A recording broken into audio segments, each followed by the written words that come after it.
እንደምን ከረማችሁ ውድ የሆርን ኮንቨርሴሽን ተከታዮች።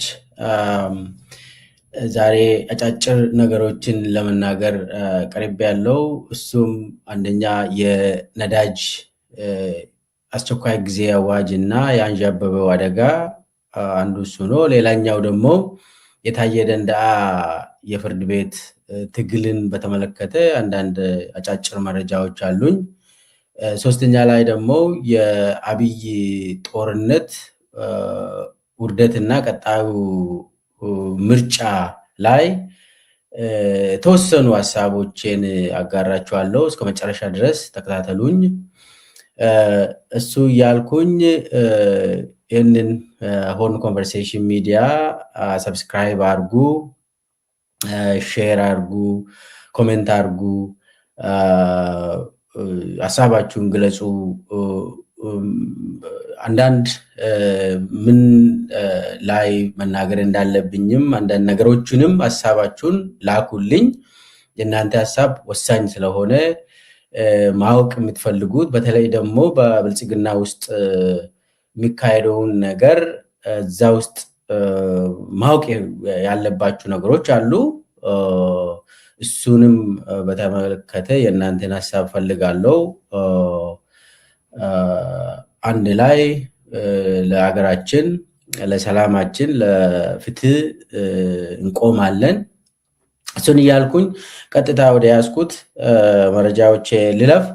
የመጀመሪያው እንግዲህ አይ ቲንክ የታየ ትግልን ላስቀድመው መሰለኝ። የታየ ደንደዓ የፍርድ ቤት ትግልን በተመለከተ ዛሬ ታየ ፍርድ ቤት ቀርቦ ነበር። ያው እንደምናስታውሰው ታየ የግል የአብይ እስረኛ እንደሆነ ይታወቃል። እሱም በውሸት ታየን አስሮታል። 7 ዓመትም ፈርዶበታል።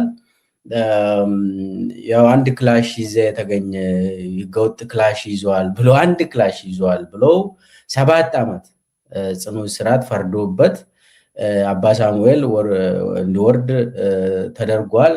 ታየ አሁን እስር ቤት ነው ያለ፣ ታፍኖ ነው ያለ። አባ ሳሙኤል እስር ቤት ማለት በጣም አስቸጋሪ፣ በጣም ቦታው ራሱ ለሰው ልጅ የማይመጥነው ነው። ወደ ገላን አካባቢ ወደ ገላን ስትሄዱ አዲስ የተሰራ እስር ቤት ነው፣ እዛ ነው ያለ። ታየ እንግዲህ መጀመሪያ ምንድነው ያጠፋው? ለአብይ አልታዘዝም ለኢትዮጵያ ሕዝብ ቆማለሁ ብሎ መናገር ስለጀመረ ነው፣ መጽሐፍ ስለጀመረ ነው። እናም ኢትዮጵያውያን አንድ ሆነው ወደ ሰላማቸው እንዲሄዱ፣ አንድ ሆነው ጥያቄያቸውን እንዲያቀርቡ፣ እንዲተባበሩ ይህንን ጠየቀ። ከዛ በኋላ ምንድነው የተባለ? አንዴ ፋኖ ሆነ፣ ከዛ በኋላ ደግሞ ኦነግ ሸኔ ሆነ ምናምን ብሎ ቀሰሱት። በአንድ ጊዜ ታየ ደንደዓ ነው በኢትዮጵያ ምድር ላይ ለመጀመሪያ ጊዜ አንድ ሰው በአንድ ሰዓት ላይ ፋኖም ሆኖ የኦሮሞ ነፃነት ሰራዊትም ሆኖ የተከሰሰው አንድ ግለሰብ ታየ ነው። አስቡት። እናም ያንን ፍርድ ያንን እንትን ተከሶ በኋላ ደግሞ ያም ውድቅ ሆኖባቸው መሰለኝ እዛ መጨረሻ ላይ አንድ ክላሽ ይዟል እና እቺ ክላሽ ህገወጥ ነች ምናምን ብለው 7 ዓመት አንድ ክላሽ። ኢትዮጵያ እንግዲህ በጦርነት የምትኖር አገር ውስጥ ኢትዮጵያ መከላከያ ሰራዊት ራሱ መሳሪያ ነጋዴ ነው አብዛኛው። ለዛ አይነት አገር ውስጥ ታየ ደንደዓ ክላሽ ያውቃሉ፣ እሱ ያለውን ክላሽ ያውቃሉ። ነገር ግን ያው ክላሽ ይዟል ብሎ 7 ዓመት ፈረዱበት። ዛሬ እንግዲህ ታየ ይግባኝ ጠይቆ ጠቅላይ ፍርድ ቤቱ ዛሬ ከ7 ዓመት ወደ 4 ዓመት ቀንሶለታል። አሁንም ይህም 4 ዓመት ህገወጥ ነው፣ ተቀባይነት የለውም። ለምን? ታየ ያጠፋው ነገር የለም። ታየ ያለው ምንድነው? ሰላም ይምጣ፣ ሰላም የማይፈልግ ደግሞ አብይ አህመድ ነው ብሎ ነው የተናገረ። ችንች በቃ እንግዲህ የታየ ወንጀል ከተባለ ትክክል ነው። የኢትዮጵያ ችግር አብይ አህመድ ነው። ኢትዮጵያ ውስጥ ሰላም የጠፋው በአብይ አህመድ ምክንያት ነው። ማን ነው የሚከራከረው እዚህ ላይ? የለም።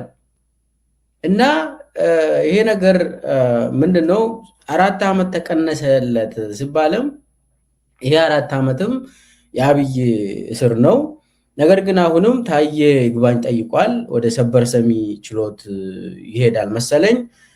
እንግዲህ እየታገለ ነው። አሁንም ፍርድ ቤት ላይ ቆሞ ታዬ አሁንም እኔ ወንጀለኛ አይደለሁም፣ ወንጀለኛው አብይ አህመድ ነው፣ ያሰረኝ አብይ አህመድ ነው፣ ፍርድ ቤቱ ይህንን አውቆ ሊፈታኝ ይገባል ብሎ ጠይቋል። ስለዚህ ታዬ የአብይ አህመድ የግል እስረኛ ነው። ያው ፍርድ ቤቶች ያው አንዳንዴ ከ7 ዓመት ወደ 4 ዓመት ሊመልሱለት ይችላሉ። ነገር ግን አልቲሜትሊ ፍርድ ቤት አይደለም የሚወስነው የታየን ጉዳይ። ያው እንደምታወቀው ፍርድ ቤት ብለቀውም በፖሊስ በመከላከያ በተለያዩ ሪፐብሊካን ጋርድ ወይ በስውር የተደራጁ የአብይ አህመድ ገዳይ ቡድኖች አሉ። በእነሱ ጠልፎ ሊወስድ ይችላል። እንደዛ ነው የሚያደርጉት። ፍርድ ቤት ነፃ ለቀቅ ተብሎ ሌላ እስር ቤት ወስዳሉ። ሰበታ ወይ ቡራዩ ወይ ድብቅ እስር ቤት ወስዳሉ። እንደዛ ነበር ፕራክቲሱ በአብይ አህመድ ጊዜ። ስለዚህ የአብይ የግል እስረኛ በመሆኑ የታየ እስርም ከአብይ ጋር ነው የሚያያዘው። ታየ ግን አቋሙን አልለወጠም። አሁንም የኢትዮጵያ ሰላም የሚመጣው ከአብይ መልስ ነው። አብይ ነው የኢትዮጵያ ሰላም ዋናው ጠንቅ የሆነው። ኢትዮጵያውያንን እያጋጨ የጦርነት ዘመን ያደረገው የኢትዮጵያን ኢኮኖሚ በጦርነት ያጠፋ ያለው አብይ አህመድ መሆኑን ታየ አሁንም አቋሙን አልለወጠም። እሱንም ፍርድ ቤት ላይ ነው የምናገረው። ባዚህ እነዛ የነበሩ ሰዎች ሲነግሩኝ ፍርድ ቤት በቀጥታ አብይ አህመድ ነው ያሰረኝ እሱ ነው እና ፍርድ ቤቱ ሊፈታኝ ይገባል ብሎ ጠይቋል። ስለዚህ እንግዲህ ቀጥሎ ያለውን የምንከታተል ይሆናል። አሁን ታየ አባ ሳሙኤል እንዳለ ባለፈው የግድያ ሙከራዎች እሱ ላይ እንደተደረጉ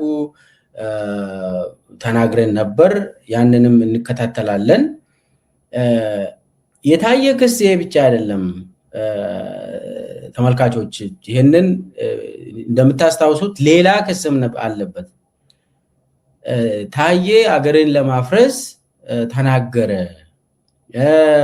አማራ ህዝብን እኔ ላይ ቀሰቀሰ፣ መከላከያ እንዲፈርስ አደረገ፣ የትግራይ ህዝብ እኔ ላይ እንዲነሱ አደረገ ምናምን ብሎ ሌላ ክስም አላቸው።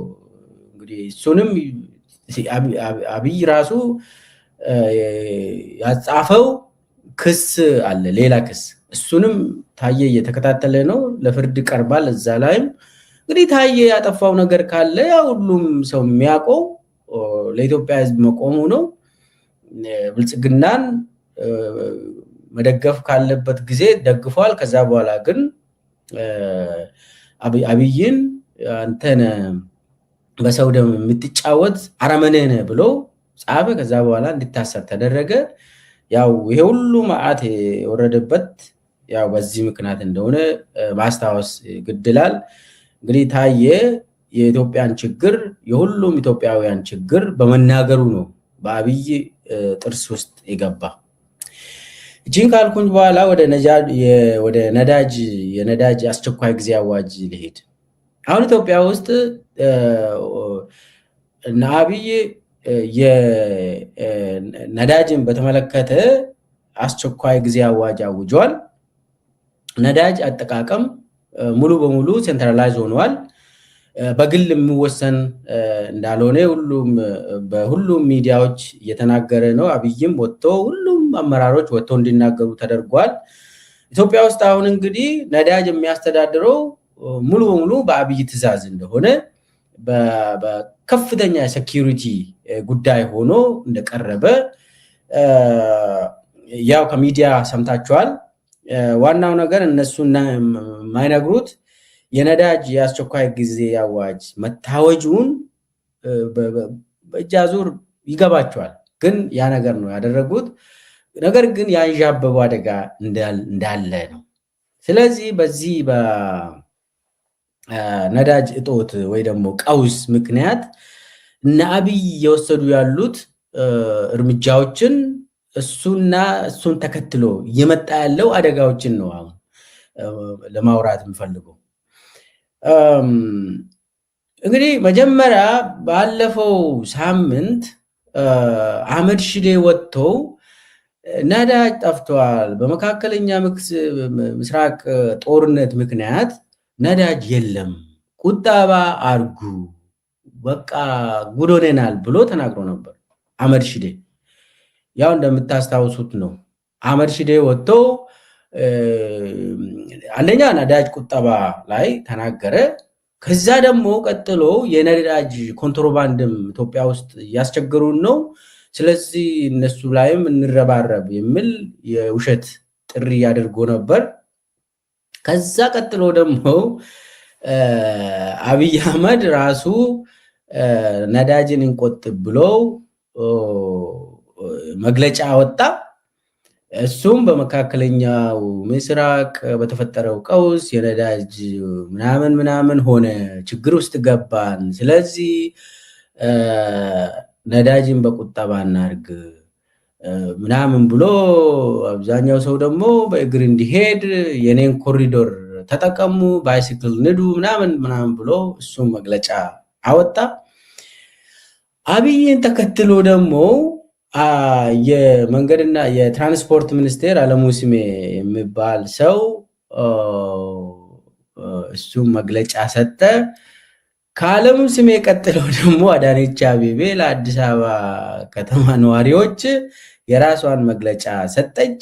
አንድ በአንድ ነው እንግዲህ በተርታ እና እንትኑ አስቸኳይ ጊዜ አዋጁ በጣም ጠንከር ያለ ስለመጣ ሁሉም መፈጸም ስላለበት ለመንግስት ተቋማት ቀጭን ትዕዛዝ ስለተሰጠ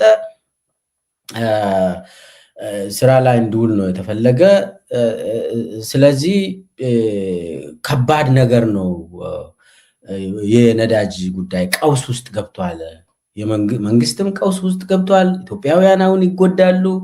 ምንድን ነው ይሄ ነገር የሚለውን ነው የምናየው። አሁን የዓለሙ ስሜን እናዳምጠው። እሱ የሚያወራውን ትንሽ መሳቅም ስላለብን አይደለንም፣ ዓለም የተፈተነበት ነው። እኛ ደግሞ በዚህ ቀጠና አካባቢ ስላለን የበለጠ እንፈተናለን። የባህር በር ስለሌለን የበለጠ እንፈተናለን። ይሄም ፈተና እንግዲህ በኢትዮጵያዊ ጽናት በአስተዋይነት ማለፍ ያስፈልጋል። አንዱ ፈተና የሚመጣው በትራንስፖርት ሴክተር ነው። በነዳጅ ምክንያት ሁለት ነገር ነው የተፈጠረው። አንደኛ እጥረት ነው፣ የአቅርቦት እጥረት ተፈጠረ። ከአቅርቦት እጥረት መፈጠር ጋር ተያይዞ ደግሞ ዋጋ አሻቀበ። ሁለቱም ፈተናዎች የተፈተነ ነው። መግዛት እንኳን ብንችል አቅርቦቱ ስለሌለ መግዛት አንችልም ማለት ነው። ስለዚህ ሁለቱንም ፈተናዎች ነው መቋቋም ያለ። ከዋጋ ውድነት ከዋጋ መናር አንጻር አሁን እዚህ ላይ መግዛት እንኳን ብንችል አለ። ስለዚህ አሁን ነዳጅ ብለቀቅም መግዛት አይችሉም ማለት እኮ ነው። እና በኢትዮጵያዊነት ጽናት ይህንን ፈተና እንለፍ ምናምን የሚለው እሱ ቀልድ ነው።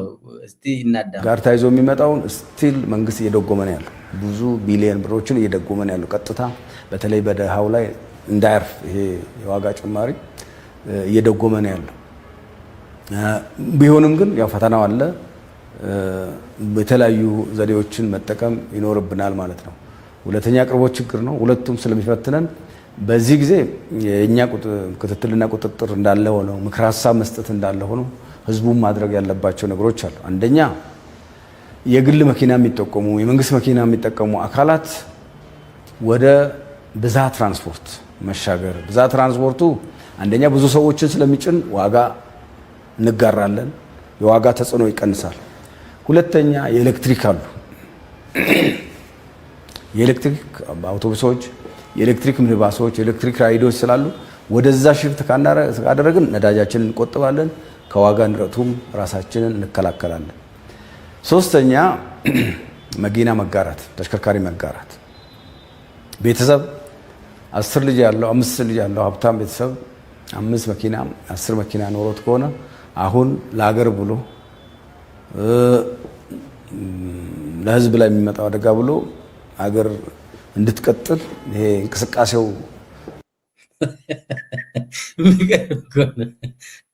አሁን ሌላ በአውቶቡስ ባስ ከተማ ባስ ሂዱ የምለውን እስቲ እንቀበል። ከዛ በኋላ ደግሞ ምንድነው የሀብታም ልጆች የሀብታም ቤተሰብ 10 መኪና ያላቸው ሰዎች አላችሁ እና በአንድ መኪና ሂዱ። እንደው 10 መኪና ያላቸው የሀብታም ስንት ናቸው? አሁን ኢትዮጵያ ውስጥ አንድ ቤተሰብ ውስጥ 10 መኪና ያላቸው ቤተሰብ ኢትዮጵያ ውስጥ ስንት ነው? እንደው 10 መኪና ይላል። እንደው ኢትዮጵያ ውስጥ እንዳለ ከመተማ እስከ ሞያሌ ከጅጅጋ እስከ መቀሌ እስከ ደምቢዶሎ ሁሉ መኪና ያለው ይመስላል። እኔ የት ሀገር እንደሚኖሩ እነኚህ ሰዎች አይገባኝም። አንድ ቤት ስንት ነው? አሁን አዲስ አበባ ነው። እሺ አዲስ አበባ ውስጥ ባለሀብቶች አሉ እንበል። 10 መኪና የሚነዱ አንድ ቤተሰብ ውስጥ እንግዲህ ባልና ሚስት ለየብቻ ያላቸው 8 ልጆቻቸውም አንዳንድ መኪና እንደዛ አይነት አዲስ አበባ ውስጥ ስንት ሰው ነው የሚሆነው? ስንት ሰው ነው? እንደው ይሄ እንደ መነሻ ንግግር ተወስዶ ለኢትዮጵያ ሕዝብ እንደው አቅጣጫ ይሰጣል። የሚገርም እኮ ነው። ያለችንን ነዳጅ በቁጠባ እንድንጠቀም ተሽከርካሪን ሰብሰብ ብሎ መጠቀም ያስፈልጋል ማለት ነው። እንዲሁም የመንግስት መስሪያ ቤትም እንዲሁ ሰብሰብ ብሎ መጠቀም፣ እንቅስቃሴን መገደብ። ክቡር ጠቅላይ ሚኒስትራችን ባስተላለፉት መልእክት መሰረት እንቅስቃሴን መገደብ፣ አላስፈላጊ እንቅስቃሴዎችን መገደብ፣ የግድ ካልሆነ እንቅስቃሴ መገደብ፣ የተሽከርካሪ እንቅስቃሴ መገደብ።